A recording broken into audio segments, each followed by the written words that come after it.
He's been bending your mind for as long as your mind cares to remember, and now he's taught other people to do it. His new show, Unbelievable, is now playing at London's Criterion Theatre. So please welcome the charming trickster we all know and love, and are ever so slightly scared of. It's Derren Brown! Good morning, Derren! Hello, I like charming trickster, thank you. So what's going on? Well, I'm not in this one, but I co-created it. So with the two guys that have made my shows over the years with me, so we thought we'd like just rethink what a magic show could be. So it's on at the Criterion, right on Piccadilly Circus, and it's really lovely. They're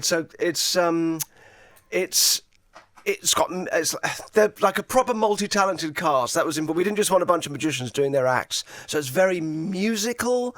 It's not a musical, but it's very musical. It's got a lovely, uplifting family thing. It's not very Derren Browny actually, which I quite like. It's a whole range of magic that I never have managed to dip my toes into at all. So now I have, writing stuff that I wouldn't do myself. And something with a kind of proper family audience. It's a joyful thing. It sounds fantastic. I mean, you say it's not really that Derren Browny, but maybe it is. Well, I mean, it's not dark and scary. Yeah, but maybe that's not who you are anyway. Maybe this is an alter ego. I am in a cardigan, as you may have noticed. You are. By the way, yes. That's great. So have a little guess on that. I got a bit of a cold, and you brought me. This is a Marx thing. Richard Marx. Richard Marx, the I do know 50 million selling album guy. He brought this in one day for us, and we have it every day, and we swear by it. And that's nice. Pretty awesome. I've just taken a sip without really knowing. I know. I don't know. Gingery? Is ginger and gingery, honey, cayenne pepper, hot water, and something else. Lemon. Nice. Works wonders. You're very welcome. Thank you too. So the fact it's musical is gorgeous. Music's, we were talking about movies the other day, and how come movies are so powerful? Well, because everything that moves us is in there. Everything sort of non-verbal. I mean, obviously there are words in there, but there's musical scores. There's the imagery. There's the poetry. There's the unseen. There's the tacit. And to bring all that into magic. Has anyone done this before? No, they haven't. And we've gone for a kind of New York subway feel with the music. Nice. So they are amazing, actually. The cast is there's 8 of them. There's sort of 10 altogether, but you sort of get 8 on each night, and they had to be. We wanted people that could do the magic. We wanted people that could play. They're phenomenal players, like saxophone players, an amazing drummer, amazing trumpeter. Trumpeter? I'm not sure that's the word. Trumpeter. Yeah. Trumpetist. Trumpeteer. Trumpeteer. Trumper. Thank you. No, that's something else. And it's. I'm sort of in awe of them a bit, and there's something about. It turns out musicians tend to make quite good magicians, because they've got that skill base that thinks, maybe I can't do this now, but in a month I'll be able to do it, or a couple of weeks I'll be better. Which magicians are bad at thinking, because we're all about shortcuts. Also, they cheating. have dexterity, and they got the dexterity, fluid dexterity, but amazing kind of work and practice ethic. They've been astonishing. So I come in and see the show every now and then and give notes, and it's been going for a little while. You're the Noel Coward of the piece. I am. we run until the 6th or 7th of January. I think it's sort of so it's got a little bit of time left to come and see it. Could you jump in there if you had to? Because Noel Coward used to do in that. an emergency. He used to do. No, he used to go there with the Queen Mum, and if it wasn't going that well, he would jump in and just say, "I'll do the second half. Don't worry about this." By the Spirit, apparently. Happened all the time. That's hilarious. How magic can it be when trained magicians, as good as the musicians are, are not around? How magic does it get? Where does the music meet the magic? What is the overall kind of they're better. takeaway? I think they're better magicians than most of the magicians I've seen. What we wanted to avoid was a bunch of magic acts in a row, which is sort of. It's egoless. That's what's happened. There's none of that kind of. Also, because it's not what they do. No, well, it's what they do now, and they're brilliant at it. And they had different relationships with magic. Some had done a lot, some had done none. But it just brought it's a very fresh sort of approach. So I was really distracted then by that thing going up and down on your desk on its own. Like you're touching it. Derren Brown's in the house. Yeah. The faders start moving themselves. It was a slider. Did you just do that with your mind? I thought I did. I just thought the slide would go up. Well, you would know. So it's a really egoless thing, which is really unusual with magic. I think it's the thing that always gets in the way of magic. Well, is the also kind of because the- it's novel to them. They might be good at Yeah. it, and some may have done it before. But because it's novel to them, they are meeting it with that sort of that nascent innocence and excitement. I think so. And the audience experience is delicious. It's lovely. Every time I go see it, I sort of hide at the back and make notes. But it's lovely watching people go through a proper experience Right. of wonder, which Okay. is lovely. What notes are you making? What notes am I making? Yeah. Tiny little notes, actually. I'll do this, do that. And, don't Like sit what, for down. example? Pardon? Like what, for example? Like, oh no, I can't because Come they'll on, be no, it's fun. specific. It's fun. Nobody minds. They'll be specific to Particular people. to particular people. Well, it is interesting seeing because most of them have they're sort of if their experience is sort of in acting, you don't really get to, as an actor, you don't get to properly interact with an audience Yes. much. So that was a big thing we needed to Yes. to look for was that, as opposed to perhaps great acting skills. But So people who don't fear it, who sort of embrace that. because you never quite know what you're going to get. A show that's relying on audience participation. Yeah, and for that's that what to you're work. so good at. Because when you dive into the audience, you have, I presume, 100 options of where to go. And if on the after the first exchange, you will go one way or another, and you'll have all these micro automatic decisions in your head, won't you? Which Yeah, get yeah. you to the piece where Totally, which for everybody's benefit. they've all had to find their way through. Also, when you book tickets, there's a thing you can tick saying if you'd like to take part. There's like a big nice. thing that happens at the end, That's so a you yes. can register your enthusiasm. Nobody says no to that today. They're coming to see a Derren Brown show. No, I not think that's me. really good because I think some people wouldn't want to. Some take people would. part. I wouldn't want. I mean, you still get to take part throughout the show, but this is one particular bit at the end. Yeah, but I think that's really good for Oh, people this that might is you. hesitate You're doing to what you come. always do. There's one particular bit at the end. Can't really tell you what, but come on, what is it? Can't tell you what. I can't tell you what. the bit What at the colour? end If it was is. a colour, what would it be? This particular end bit. Oh, purple. And what if it was a genre of music? What would it be? Oh, that's a good one. What's a mystery uplifting genre of music? Pink Floyd. Pink Floyd. Oh, Dark Side of the Moon. oh, that's You good. think so? Or War of the Worlds. War of the Worlds That's with a how- bit of New York subway. Yeah, a bit take of, on that. Tubular Bells. Tubular Tubular Bells. We re-listened to Tubular Bells the other day because no one wanted to hear Isn't it. that a bit exorcisty for an uplift? Woo! Yeah, we moved on swiftly, let me tell you. I'm not going to... This is not me telling the interview, it's just me reminding people while you're on. Unbelievable at the Criterion Theatre until Jan 7th. Tickets available via unbelievablelive.com. Is there a story to it? There's a heart to it. There's it's about the way we compare our insides to other people's outsides. Nice. And that's not a good thing. We do it all the time. It's Yeah. we see the best of other people, what they show us, and we compare it to the worst parts of ourselves. And it struck me it's a bit like a magic trick because you got the bit that you show the world, and then you got all the stuff you keep hidden. And we're sort of walking around doing a magic trick every day. So that's at its heart. It's about that stuff. Because you flirted with this public facing as well, haven't you? What do you mean? Public You know, facing? self-development and think you've talked about that and you've written a book about it. Yeah, I think as you grow up, it's magic's just about trying to impress people. So it's nice to bring something else to it rather than just look at me, aren't I clever? I suppose so. I mean, in the end, it moves people. We talked about Apollo Robbins the other day. Oh, I love Apollo I know, Robbins. who doesn't love Apollo Robbins? He was new to my radar. I banged on about him for about 3 days, I think, for 3.5 hours a day. Yeah. What an amazing human being. He's an And amazing then human being. He Go used to on. work for you. Yeah, he did. I've known him Tell for years. people who Apollo Robbins So is. Apollo Robbins is a phenomenal pickpocket with a whole background in sort of real life pickpocketing as well. I think he's worked for all sorts of organisations that sort of. FBI and stuff like Yeah, that? I don't know. CIA, Done all FBI. that- CIA, I guess. Lives out in Vegas, is a lovely man. And actually, I saw him a couple of years ago, and he told me one of the best things I'd heard, which had nothing to do with pickpocketing, but it is to do with that sense of wonder that magicians have. So he's got a young daughter, and I don't know how old she is now, but I think she's probably around 5 or 6. And they, before she was born, they walled up, or sort of secretly hid. There was a room in their apartment that they didn't need, like it was a spare room. So they put this sort of bookcase thing over it. So she's had 5 years of living in this house not knowing that there's this extra room, and then they're going to let her discover it, which probably by now has happened. But I thought, what a lovely long-term surprise. It's very plan for your pickpocket daughter. parenting, that, isn't it? Pickpocket parenting, yeah. So what did he do for you? So he helps construct the scenarios. He came. That's right. I did years ago. I did a pickpocketing sequence at I think it was London, one of the big train stations, and I'd always used to do a lot of pickpocketing, sort of but as an entertainer, like when I was doing close-up magic round tables in restaurants, that sort of thing. But he really is one of the absolute best. So he came in and helped with that. Can we play this story? Guy. Okay, so this is Apollo Robbins telling a story about Penn Jillette. Here we go.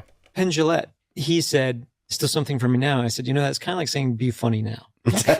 He said, "Yeah." I said, "Let me tell you about something that happened to somebody one time. If I steal a watch from someone, it's 1 + 1. You say, 'Oh, you're fast. You got my watch. I didn't notice.'" I said, "But one time I was talking to a guy, and during the conversation, I stole his pen. I took the refill of his pen out, put his pen back together, put it back in place. And later I was asking him to sign something. And when he went to sign it, he couldn't. He realized he couldn't. He went to write it down. And he said, 'Okay, yeah, but are you going to steal something from me?' He said, 'Can you draw a circle around this ring for me?' And he pulled out his pen and go do it. And then he stops and he stares at me and he realizes he's the guy in the story. And he opened his pen and saw that the refill wasn't there. And he goes, 'You.' And I said, 'Now, Penn, isn't that better than taking your wallet?' And I threw his wallet on the table. Did you like that? He's great. Is that typical Apollo? Yeah. He's got the most imaginative response. Yeah, that thing of not stealing someone's pen, but stealing the refill out of their pen, then putting it back in their pocket. It's just glorious. Just for a laugh, not even on stage. Yeah. Just to prove a point. Not prove a point, just have some fun with a fellow illusionist. Your show, the new show, is called Unbelievable. What is the most unbelievable thing that you have seen from a fellow illusionist, mentalist, magician, hypnotist? The best thing you've ever seen? The one that you thought, right, okay, now that's raised the bar a bit. Oh, that's a good question. Oh, that's a moonshot for me. I've always loved Penn and Teller's shows out in Vegas in particular. Are they like off the chain? First time I saw them, I absolutely, they're proper jaw-dropping moments which were glorious. For example, for why? Well, he does a trick which I think is called Silverfish. And it's the plot is called Miser's Dream, which is a classic in magic where you're producing coins from thin air, but they have a very different take on it, and it involves a tank of water. It won't sound like anything describing it. It'd be like a fish tank, and he's reaching in with empty hands into the water and coming out with like large coins, and it probably doesn't sound like anything, but it's so perfect and impossible. And I was there with Andy Nyman, who's one of the co-directors of Unbelievable with me, and we both had that moment of just staring at each other and just the jaw-dropping thing, which does actually happen, like your jaw does drop, and it's very nice as a magician to have. And there are several moments like that in the show, but I remember that in particular, and then it just builds and builds from there, and it becomes, I don't want to spoil it for anybody that might see it, but it's it's a really lovely moment when you kind of feel like you've seen it all. You can also get fooled by stuff, of course, that you know exactly how it works, but which I didn't with this, and we still don't know, but you can be fooled by stuff that you know how it works, but in the moment it doesn't occur to you because you're just caught up in the story of it. So it's a lovely feeling when it happens. But I loved that. There's also a guy called David Berglass who just passed away recently, who's and I owe a lot of what's in my shows to him, and he was a sort of mind reader, mentalist figure as well. In 97 he was when he passed away. But he did some extraordinary stuff, and he had a routine of table lifting. So it's that kind of people from the audience standing around a table with their hands on it, and it's just floating up in the air, and there's no wires, it's not attached to anything. And it's I remember seeing that as a kid, and it was just life-changing. All right, okay. Obviously not how, and then you're going to tell us, but sort of how. How-ish? I don't know. I mean, I've got to know him. Well, got to know him when he was older, and sort of through understanding his thinking and how he's working, you sort of get half a sense of, maybe it was a bit of. Do you ever come out and just ask him? No, there's like a sort of etiquette where you don't do that. Go on, tell us. But yeah, he was glorious. It's really good. All this stuff is really good because I don't go to many magic shows because I just can't cope with them. Do you know what I mean? They just fry my brain because I go, my excuse for it is, yeah, but it's all It's all what it is. It's choreographed. It's written. It's practiced. It's rehearsed. Yeah. That's what I want to believe. But it's not. I just don't because I can't cope with it because it's too good. It does. Some people do find it. It's just too good. It's like it's too good. This is all too good. Don't know how to do this. Don't know how to do this. Obviously, it's not magic, but it is magic. That's what I think. I think it's a good feeling if it hits the right spot and you haven't got the ego of a performer getting in the way of it. If it's just a feeling of that kind of wonder, I think it's. I think it's a glorious. But when you see Penn and Teller did the thing with the coins in the tank, right? Yeah.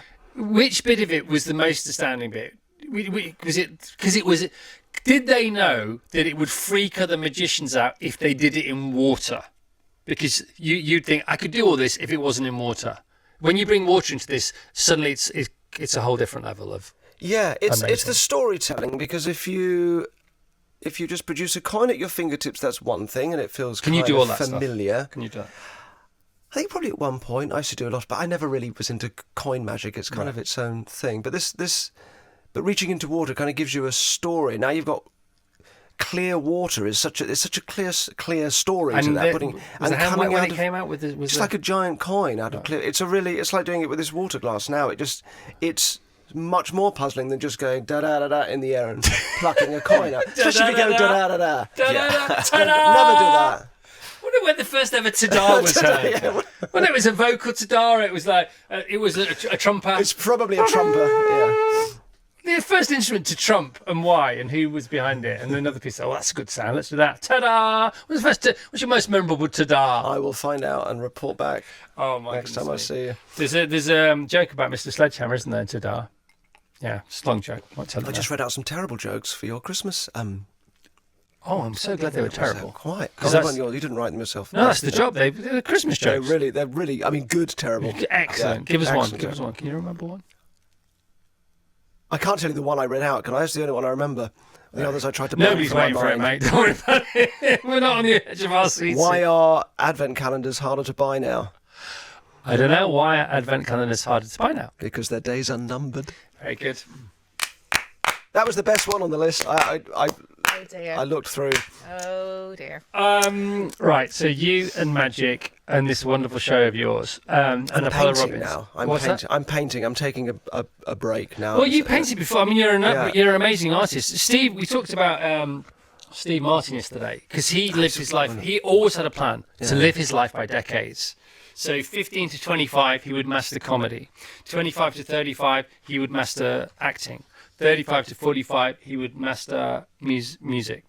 And 45 to 55, he would master the world of art because he'd always bought paintings with his money and also painting, and apparently he's not great. You've done it before, though. I mean, what's your true nature? Is it painting or is it being a magician? Or? It's kind of nice to have both because painting I've always done. I paint these big portraits and I've sort of always done it, and it's nice because it's quite a private thing to get on. I don't have anybody sitting for me, so I just sort of get on with it privately. That's lovely, and it's nice to balance that with a showy thing. But but Unbelievable and Showman, which was the last show I did, they kind of crossed over a bit. So it was I had a bit of burnout, so I kind of needed a proper break. So now I'm doing like a year of painting, which is lovely. I sell them on my website. I should say I do prints and which is your bestseller? David Bowie. I think for some reason I would like a brown Bowie, wouldn't you? Did you meet him? No, never did. You must have done. Did actually, yeah. Was he just sensational? He was really sensational. But better than meeting him and working with him, which I did, he actually phoned me up once and other people heard him on the phone. In fact, somebody said, Chris, David Bowie's on the phone for you. I said, excuse me? David Bowie? Sorry, I can't hear you. David Bowie's on the phone for you. That was a moment. It was a moment. That was great. Yesterday I was thinking about you coming on the show because I want it to be good for you. I want you to enjoy yourself and I want to ask you the right questions. And then I was thinking about a scenario and I thought, not that you'd ever done this ever, right? But if, for example, if Derren Brown, one of the greatest magicians on the planet, if he said to me, think of two cards, and then I thought of two cards, and I basically responded to your question. If you asked me a question, yes, the beginning of a scenario, yes, then I would respond to your question, then we'd be off and running. Right. And I thought, but what if I just answer a question that you've not asked me yet? How would you be with that? If you answered a question that you I hadn't actually So asked. I imagine that you asked me a question yesterday afternoon, came up with the answer, and I thought, I wonder if he could then tell me. What the question was. No, I tell you what the question was. Think of 2 cards. Okay. And I thought, I wonder if, like last time you were in, you hypnotised me to think of this a year ago. Oh, I see. And here we are now. That's This the is sort the of thing I denouement. do. That's the sort of thing I do. Would you like to guess what the cards are? 2 of diamonds and the 3 of No spades. way! Yeah. I know what I'm doing. Play the long-term game. How did you do that? I kind of do it wherever I go. I haven't written it down. We should have written it down. That's they with the 2 cards. Those were the 2 cards. Oh, I might have Yes. to leave the studio. Well, how did you do that? I did. That was a year ago. It was. Yes, it would have been. Yeah, it would have been. That is amazing. I'm so pleased. I'm so pleased that worked. I How did you do that? I like the long term. Did you- My pictures have just Oh, arrived. Look at that. great. Wow, yes. Look cool. at that. Felix, is it Felix? Felix has come in with the prints of my Forget pictures. these are great. Go to his website. Okay, buy them all now. DerrenBrown.co.uk. How did you just do what you did? It's just planting an Shut idea. up. We do it all the time in life. It's just how our minds work. Can Another thing I've been doing. I wrote a book for magicians, which was out earlier this year, and I was talking about a long-term game, another long-term game that I've done for myself over the years with selfies, when people take selfies. Yes. And for years, I've been coding to my future self, because people show me the pictures years later and go, oh, this is a picture. So I've been using sign language in my selfies to code to my future self the name of the person that I'm having the photograph with, because I can hold my fingers in such a way. Just for fun? American Sign Language, you can do it with one hand. So they can show me a picture. Like, oh, I remember you. Yes, your name's so and so. No way. Yeah, so that was. And you can do that. Yeah, so if anybody looks at selfies with me from years ago and I'm holding my fingers at all in a strange way, That is so clever. I like the long-term games. All right, so here's another question for you. This is a bit off piece. It's definitely on message, but it's off piece. Self-hypnosis, which Yes. you can go on YouTube now, and there are pretty bona fide people helping you to get to sleep and things like that. Yeah. Can you? Because I sleep terribly. I'm on kiwi fruit at the moment. It's not working. Pistachios. I cannot sleep. I've had to go all self-hypnosis stuff. Is there anything advice you can give us? I know it's different. It's a different kind of hypnosis, but you'll still know about it. It's. I don't sleep that well either. Haven't tried the self-hypnosis stuff. Question: why not? Being one of the world's most famous hypnotists. I think it feels a little unnecessary. It feels a bit involved to be listening to a whole thing before going to bed. Two things I find work. One is white noise, that kind of those things, those apps which are quite easy to get. But normally, what's happening is your brain is thinking. Whatever I'm thinking about, this is important. I'm thinking about important stuff, and it's stopping you from switching off. So you can purposely direct your thoughts to trivial things and stick with them. So I've got certain images I go to. Penguin at a bus stop is one, because it struck me as a sort of a slightly dreamy image. So I'll think about a penguin at a bus stop, but I'll think about it in real detail. And if you stick with something like that for long enough, your brain eventually goes, oh, this isn't important. It's just something silly. But it takes a little while. And having a few things like that, or it could be a game that you know. That's why the counting sheep sort of works. But you can, you just need to spend time thinking about something that isn't important and give your mind time to catch up and realise, because that's all that's happening. You're going through. It's all the stuff you don't get a chance to process during the day, just starts to kind of come up, and it's the only space often we have to kind of let those things surface. But yeah, it's a pain, isn't it? I have no issue getting to sleep at all. I get to sleep waking within up. 5 minutes. I just wake up every 90 It's minutes. the waking up, yeah. Circadian rhythm thing. Yeah. Do you meditate? I don't really do any of that stuff. I always feel like I kind of should. Well, I heard Meditation just the only reason I asked that is because I thought you might. And if you meditate too much, apparently it does keep you awake at night because you don't need as much sleep. Really? Yeah, because meditation it's deep conscious rest as opposed to deep unconscious rest. And conscious rest is even better for you than unconscious rest. Both vital, otherwise you literally die if you don't have enough sleep. Yeah, sure. But if you can over meditate, which is a thing, apparently. Well, penguin at a bus stop, if that helps. Penguin at a bus You can have stop. that, yeah. Oh, anything. I just want to form a band, call it Penguin at a bus stop. And if you have the same image, then as soon as you go to it, your mind starts to remember, okay, it's the penguin at the bus stop now. It's time I'd to have go it to on the sleep. drum skin at the base, like Yeah. the Beatles had the Beatles. You'd have the penguin at the bus stop. Have you ever painted the penguin at the bus stop? I haven't painted the penguin at the Why bus stop. not? Well, it changes as well. I make it a little different from. Go on, give us a little variation on the penguin. Well, it's a classic bus stop that I think I used to go past in Croydon near my school where I used to grow up, and the penguin's just there on its own, and I really kind of zoom in. Oh. It's just there. I don't know if it's waiting for a bus. It's never left the bus stop because normally I'm asleep. I am in love with your penguin at your bus stop. You can have that. Thank you, mate. It's Not great. everyone hears about that. Unbelievablelive.com until Jan 7. So curated, composed, constructed, co-constructed with you and all your fellow collaborators. Me and Andy Nyman and Andrew O'Connor. Yeah, we love Oh it. yes, the gang is still together. Gang, it's the the little gang, gang, the yeah. big three. What are you going to do next? What's the next big thing? After a year of painting and resting, I don't know. I guess I'll tour again, but I do need just a bit of a breakout. But yeah, Good for you, mate. that'd be nice. Excellent. Nice to see you. I do enjoy it. Good luck at TalkSport. Yes, I'm off there now to talk sport. Who are you going to pretend you support? I don't know. I'll be What's the making up. safest ground for Derren and Help me. TalkSport? I mean, Is he breakfast showing or is he mid-morninging?